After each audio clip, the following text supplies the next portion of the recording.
Hey everybody, it's 1 o'clock. I said that I would be here, so I'm gonna wait for you guys to come on into the room. We're gonna talk about the nasty. So I know we talked about elderberry yesterday, but today we're going to talk about everything. So the flu. I usually do this talk once a year. You can definitely search my Facebook page and find another video on me doing the same topic, but it happens every year, so it's a really great reminder. So I'm waiting for you guys to come on in. I'm going to share on my page. Hopefully you'll share on your page. Let me pull it up. Let's see if I can get it up. Get it up.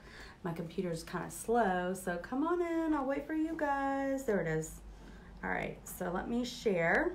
You guys share as well. Let's share to my regular page so that all my other friends can see it too. Will it let me share? Share on a page you manage. No. I want to just share to my regular page. Why can't I do that? Really? That's odd, right?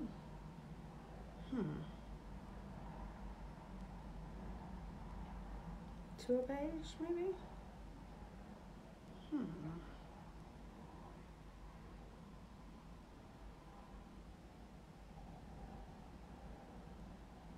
That's interesting. Whatever. We'll share it to a group then. Fine with me. Hey there. Who's there? Let me see who's there. I'm just sharing, so hopefully you'll share as well. Hey, Montez. Thanks for joining. Okay, so since you're here on time, we'll get started. I'm Dr. Samm Price. I'm a licensed naturopathic physician. I'm an expert in natural medicine through my #1 best-selling books, my concierge medical practice, and my live event, Vital. The experience is a 2-day international wellness retreat. I help you bridge conventional and alternative medicine to transform your illness into wellness. Hey, Catherine, thanks for joining. Dr. Catherine, I appreciate you being here. All right, so guys, I talk about this every year because it happens every year. Between the months of I'm going to say August to about April here in Michigan, but usually March for everybody else, we have a slew of the strep throat, flu, colds, coughs, all the little nasty germs that go around, right? So I just kind of want to go over some basic naturopathic tips, okay? So let me get my stuff together. You guys, if you guys have any questions or concerns, you just type them in there and I can see the chat as we go. If you're just joining us, say hello so I know who's there so I can give you a shout out. So I just want to dispel some myths. So when you have a cold or the flu, it's viral. So what happens is somebody else who also has that virus has sneezed, achoo, and then touched something. Hey, Gary, thanks for joining. Instead of sneezing into the armpit, and so therefore those respiratory droplets in the viral can cling on to something else, and therefore it's contagious and somebody else gets it. It is not bacterial, it is viral. That's a whole different ballgame. So therefore, antibiotics don't help you when you have the flu or a cold or any kind of viral outbreak, okay? So I just want to make sure that you guys know that. Now, if for some reason you got a little viral particle from somebody and you're exposed to somebody who also has it, does that mean that you necessarily are going to come down with the flu or a cold or something like that? No. There are ways to prevent that. So our body naturally is constantly fighting infections and constantly fighting viral stuff. We don't even know it, but our body is uniquely made like that. It's called the vital force. It's the body's inherent ability to heal itself. So sometimes though, if our immune system is low, then our body doesn't have enough or vital force in order to be able to fight that infection or that viral thing.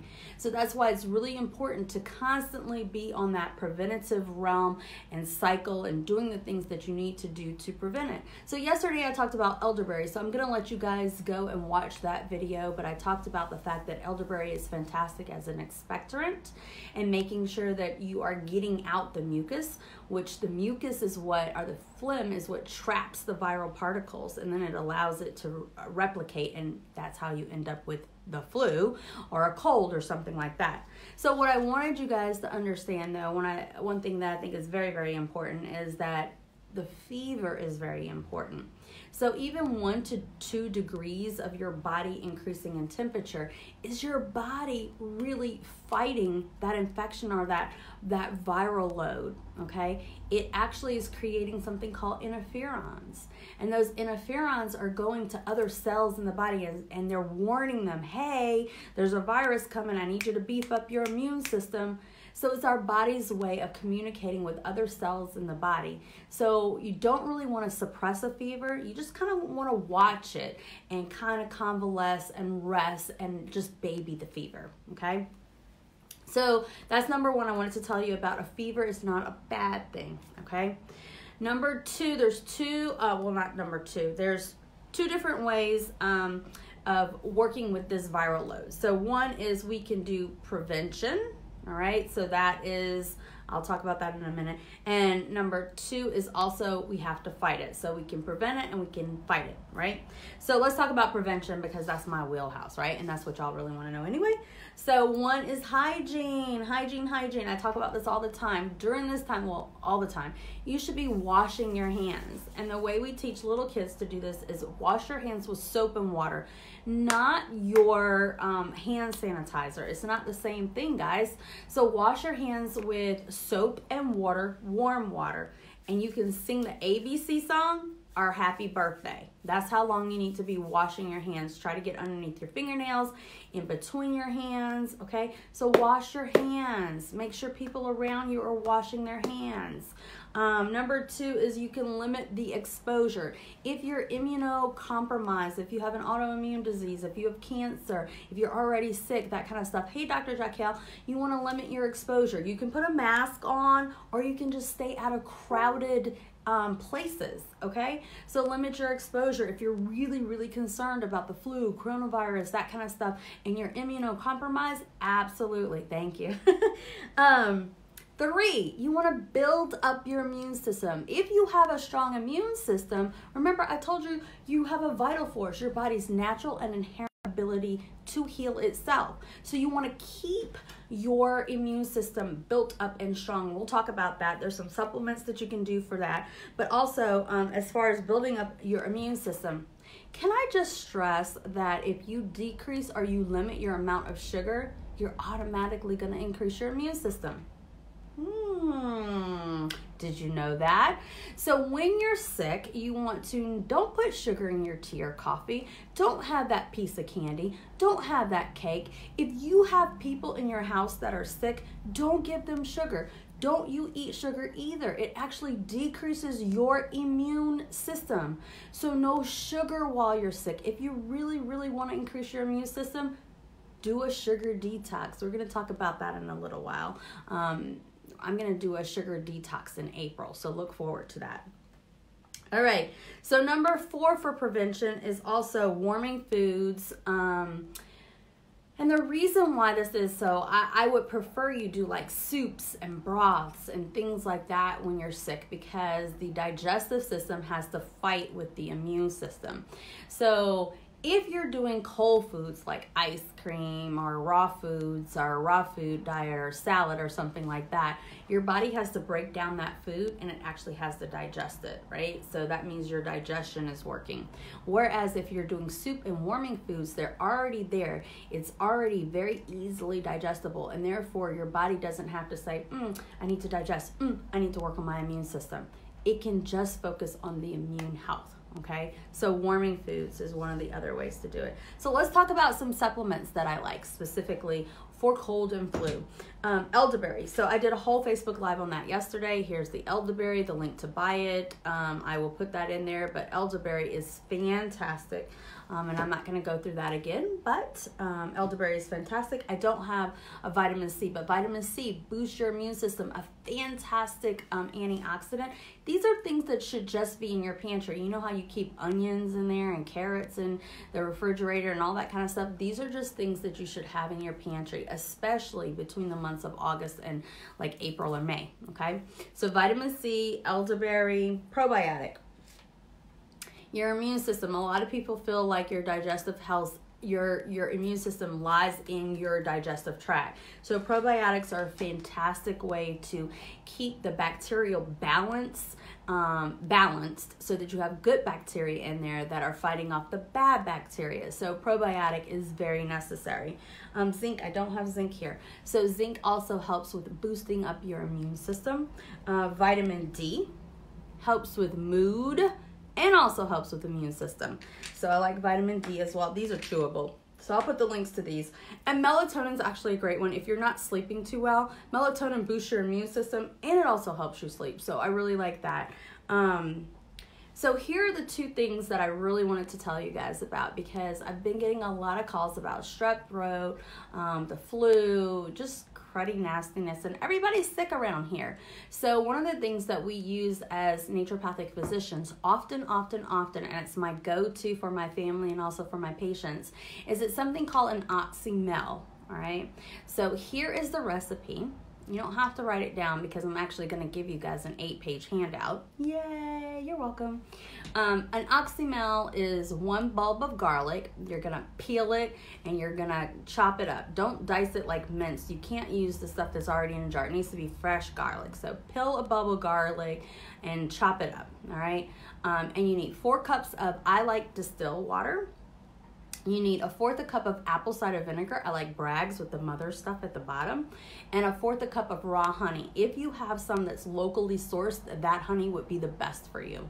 So what you're going to do is you're going to take the garlic that you've cut up. You're going to put it in a pot with the 4 cups of water. You're going to let it boil or get hot for about 20 minutes to where the garlic actually is translucent, because remember, garlic has allicin in it. It's antiviral, but it's also antibacterial and has a lot of other properties, so it's fantastic.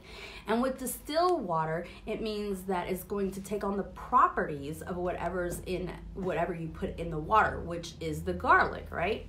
So then once you get it translucent, take it off of the burner, and while it was heating up, you're going to mix the apple cider vinegar and the honey together. Once you take it off of the stove, you're going to actually mix the apple cider vinegar honey mixture in with the water and the garlic. Okay, mix that up really well. Let it cool down a little bit. I like to drink mine when it's hot, but you can drink it when it's cooled off if you want to. You're going to drink, I usually say 1/3 to 1/4 a cup, or you can do 1/2 cup to a cup, but you want to eat the garlic as well. And I usually prescribe that every hour on the hour. So that's the Oxymill. That's fantastic for if you've got flu-like feelings. So fever, sore throat, runny nose, chills, body aches, all of the things that you would think about when you've had the feeling of, oh my God, I think I'm coming down with the flu or strep throat. Another thing that I've been telling patients is gargling with warm salty water. So the trick with gargling with warm salty water is it needs to be warm enough that it's not cold, but not too hot that it burns your throat. And then I prefer sea salt or Himalayan pink salt because it's got the minerals in there. But what you need to do is you need to gargle and you need to let it come down your throat a little bit and then bring it back up, okay? And then spit it out. Do that 3 times a day. The other trick that I've been telling patients is warming socks. I absolutely love warming socks. They're my favorite. But you need to do it 3 nights in a row, or if you're at home and you're taking naps, you can do it during your nap time as well. You're going to take a pair of trouser socks, which are thin socks. You're going to wet them with really cold water, wring them out really well so that they're not dripping. That's a key part. You have to make sure they're wrung out very, very well. You need to make sure that your feet are very warm. So you either need to take a shower or put your feet in a basin of hot water. Your feet need to be warm. You're going to take those cold, wet socks, put them over your warm feet, and then you're going to take a pair of preferably wool socks. But if you don't have that, a pair of tube socks, maybe 2 pairs of tube socks will do. Put them on top of the wet socks and then go to sleep. This is called hydrotherapy or water therapy. and it actually takes all that congestion that's in the chest or up in this head area, and it draws it down because the body says, I have to warm my feet up. So it just draws all of that down, and it allows you to get rid of all that upper nasty crud stuff. Okay, so Oxymill, warming socks, supplements, washing your hands, staying out of really high traffic areas. You can wear a mask if you want to. Warming foods, increasing your immune system with the supplements, elderberry, vitamin C, zinc, probiotics, melatonin, and vitamin D. I don't know if I said that. Yes. Fever is not a bad thing, guys. So just let it roll. Don't do any antipyretics or fever reducing things. You want to allow the fever to go. Okay. Are there any questions? So any questions? Any questions? All right. So for you guys, if you go to my website at www.drsammnd.com, that's DRSAMMN as in naturopathic, D as in doctor.com, the very front page has a pop-up, and it's like, it goes like this. It's like you've sneezed. If you click on the pop-up, it has a link to an 8-page document all about basic immune support from a naturopathic perspective. It talks about viral implications. It's got homeopathy. It's got herbs in there. It's got supplements in there. It has everything you would ever want to need, and it's the basic handout that I give all of my patients. So because this is going around and I've had lots of calls in the last couple of days about it, I thought that I would share it with you.